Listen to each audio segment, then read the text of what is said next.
اولیاء کرام کی شان اور عظمت کو قرآن پاک میں کئی متعدد مقامات پر بیان فرمایا ہے۔ اگر کوئی بندہ سرے سے ولایت کا انکار کرے تو وہ دائرہ اسلام سے خارج ہے، وہ بندہ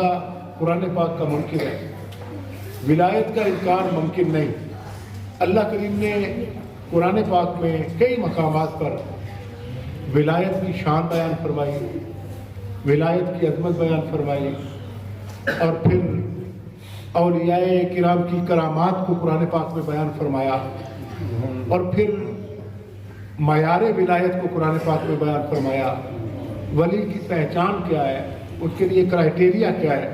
اس کو بیان فرمایا۔ اگر کوئی بندہ قرآن پاک کے ساتھ اپنا تعلق قائم نہ کرے اور پھر بات کرے اس حوالے سے،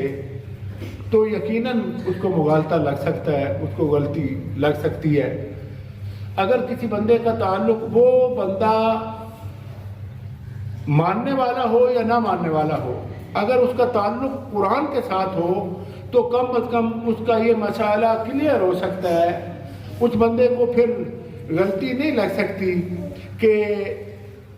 اللہ کا ولی کون ہے اور شیطان کا ولی کون ہے۔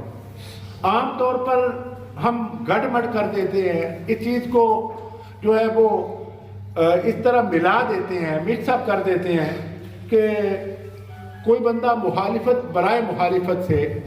ولایت کا انکار کیے جا رہا ہے، سرے سے ولایت کا انکار کیے جا رہا ہے، اور وہ کہتا ہے کہ باب تشائی کوئی نہیں، ولایت تے چیز ہی کوئی نہیں۔ اگر کوئی بندہ شریعت کا فالوور نہیں ہے، دین کے ساتھ اس کا تعلق نہیں ہے، رسول اللہ صلی اللہ علیہ وسلم کی غلامی اس کے گلے کا قلادہ نہیں ہے، اگر آقا کریم صلی اللہ علیہ وسلم کی اتباع، حضور کی اطاعت اس کا منشا نہیں ہے، اور اس کا عمل شریعت کے مطابق نہیں ہے، وہ قرآن کا قاری، قرآن کی تلاوت کرنے والا، شام و سحر صبح و مساء اللہ کے ذکر کا ذاکر نہیں ہے، اس بندے کو ولی کوئی بھی نہیں مانتا۔ ہم اولیاء کرام کے ماننے والے ہیں، الحمدللہ، ہم صاحب نسبت ہیں، سارے لوگ ہم اولیاء کرام کو مانتے ہیں، اولیاء کی کرامات کو مانتے ہیں، لیکن یہ بات یاد رکھیں، میں نے آج جمعۃ المبارک کے موقع پر بھی یہ بات کہی کہ اگر کوئی بندہ اپنی دکانداری چمکانے کے لیے، اگر کوئی بندہ اپنا سسٹم پبلک میں اپنے آپ کو وہ معروف کرنے کے لیے اس طرح کی کوئی بات کرتا ہے تو وہ علیحدہ بات ہے، لیکن اگر کوئی بندہ قرآن پڑھ کے ولایت کا انکار کرے تو وہ کر سکتا، بولو، وہ ولایت کا انکار کر سکتا؟ اللہ کریم نے سورہ فاتحہ میں جو ہمیں حکم دیا ہے کہ نماز کی حالت میں ہر بندہ سورہ فاتحہ تو پڑھتا ہے، اور سورہ فاتحہ کی آیات کے ترجمے پہ کبھی غور کریں، اہدنا الصراط المستقیم، اے اللہ ہمیں سیدھی راہ پہ چلا، صراط الذین انعمت علیہم، اور راہ ان لوگوں کی جن پہ تو نے انعام کیا ہے۔ اب وہ کون ہے جو اولیاء کرام کو انعام یافتگان سے نکالے گا، انہیں خارج کرے گا؟ ان کا انکار کیسے پاسبل ہے؟ کوئی بندہ دیندار کہلا کے، دین کا مبلغ کہلا کے، اور کلیم یہ کرے کہ میرے فالوور تو ملین میں ہیں، اور حال یہ ہے کہ اس کی گفتگو تب تک مکمل ہی نہیں ہوتی جب تک وہ ولایت کا انکار نہیں کرتا، ولایت کی گستاخی نہیں کرتا، اولیاء کرام کی بے ادبی نہیں کرتا۔ حالانکہ اللہ کریم نے فرمایا مجھ سے ان کی راہ طلب کرو کہ یا اللہ ہمیں سیدھی راہ پہ چلا، اور راہ ان لوگوں کی جن پہ تو نے انعام کیا ہے۔ اللہ اگر چاہتا تو اللہ کریم فرماتا مجھ سے جنت کی راہ مانگو، مجھ سے فلاح و فوز اور کامیابی کی راہ مانگو، مجھ سے میری راہ کا سوال کرو۔ صراط مستقیم مانگ رہے ہو نا، تو عرض کرو یا اللہ صراط مستقیم وہ جو تیری ذات کی معرفت عطا کرے، صراط مستقیم وہ جو جنت تک ہمیں لے کے جائے، صراط مستقیم وہ کہ جس کے سبب خاتمہ ایمان پر ہو۔ لیکن اللہ کریم نے یہ الفاظ استعمال نہیں فرمائے۔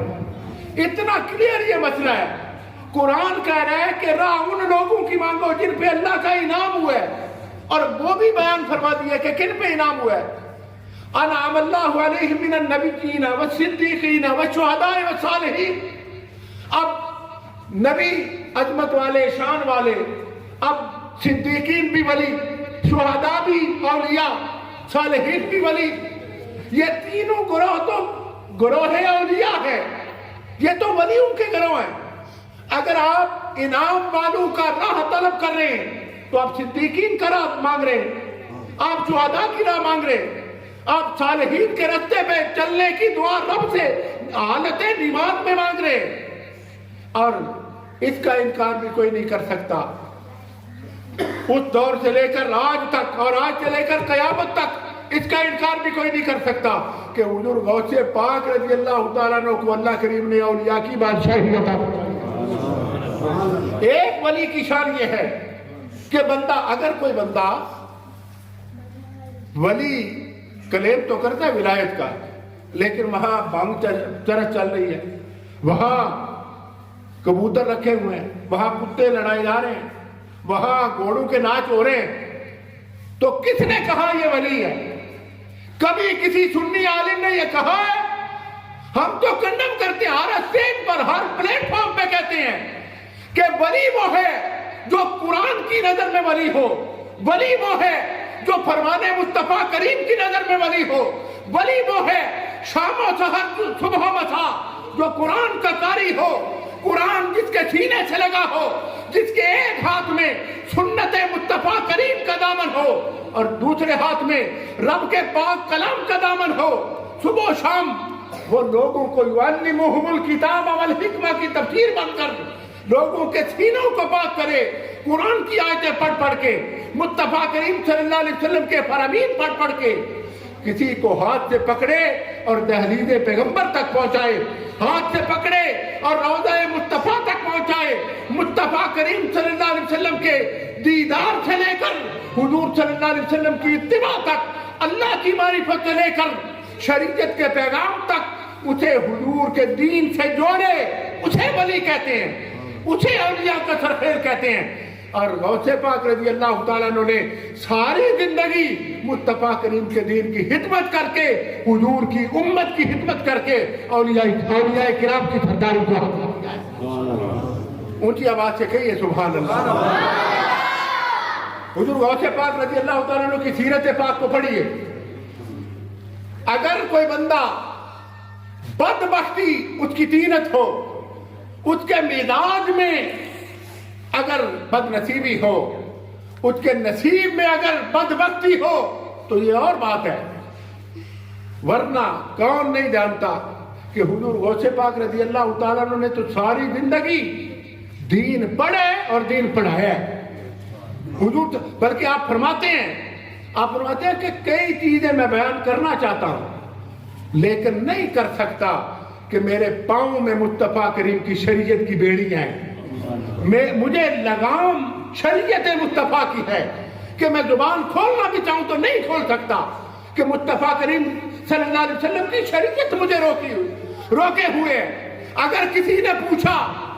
کہ آپ کو یہ مقام کیسے نصیب ہوا تو غوث پاک رضی اللہ تعالیٰ عنہ نے کیا کہا؟ غوث پاک نے کیا کہا؟ غوث پاک نے فرمایا کہ میں نے مصطفیٰ کریم کے دین کا علم پڑھا اور دین مصطفیٰ کے علم کی تلاوت نے، مصطفیٰ کریم صلی اللہ علیہ وسلم کے علم کے حاصل کرنے نے مجھے قطبیت اور غوثیت کے مقام تک پہنچایا ہے. نعرہ تکبیر، نعرہ رسالت، نعرہ حیدری، علماء اہل سنت. اور حضور غوث پاک رضی اللہ تعالیٰ عنہ وہ کہ جن کی رگوں میں امام حسن رضی اللہ تعالیٰ عنہ کا لہو گردش کرتا ہے. حضرت سیدہ فاطمہ زہرا رضی اللہ تعالیٰ عنہ آپ کے شہزادے ہیں اور نجیب الطرفین سید ہیں، حسنی اور حسینی سید ہیں. باپ کی طرف سے امام حسن کی اولاد ہیں، ماں کی طرف سے امام حسین کی اولاد ہیں، اور رسول اللہ صلی اللہ علیہ وسلم کی نسل پاک کے وہ شہزادے ہیں کہ مادر ذات ولی سادات کے گھر پیدا ہوئے، اچھ گھر پیدا ہوئے.